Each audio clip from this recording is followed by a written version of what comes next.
عرب میں ایک سخی عورت رہا کرتی تھی جس کا نام ام جعفر تھا۔ وہ اللہ کے لیے لوگوں میں ایسے تقسیم کرتی تھی جسے دائیں ہاتھ سے دیتی تھی بائیں ہاتھ کو پتہ بھی نہیں چلتا تھا۔ اس طرح کی سخیہ عورت تھی۔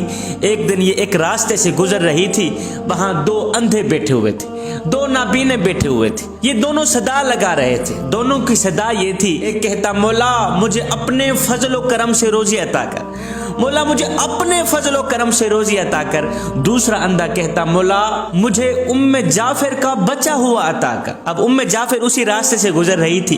ام جعفر نے جب ان دونوں کی صدائیں سنی تو دونوں کو عطا کیا۔ ام جعفر نے یہ معمول بنا لیا، روزانہ اسی راستے سے جاتی، روزانہ ان دو نابینوں کو کچھ نہ کچھ عطا کرتی۔ جو شخص اللہ کا فضل طلب کر رہا تھا ام جعفر اسے 2 درہم دیتی اور ام جعفر کے فضل کے طلبگار کو ایک بھنی ہوئی مرغی عطا کرتی۔ دلچسپ بات یہ تھی کہ جیسے ہی ایک اندھے کو بھنی ہوئی مرغی ملتی تو وہ دوسرے اندھے کو 2 درہم میں بیچ دیتا، اس سے 2 درہم لے لیتا، مرغی بیچ دیتا۔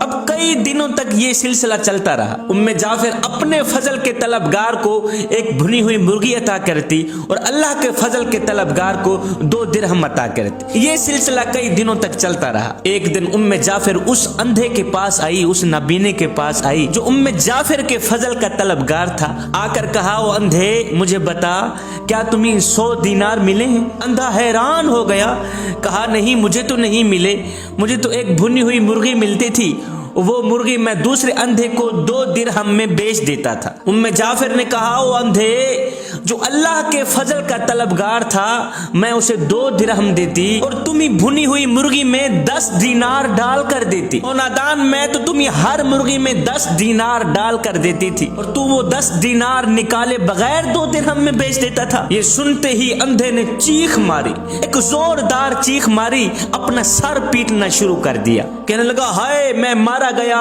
میں لوٹا گیا، ہائے میری کم بختی، ہائے میری بدبختی، کاش کہ میں وہ مرغی 2 درہم میں نہ بیچتا، میرے 10 درہم مجھے بچ جاتے اور مرغی بھی بچ جاتی۔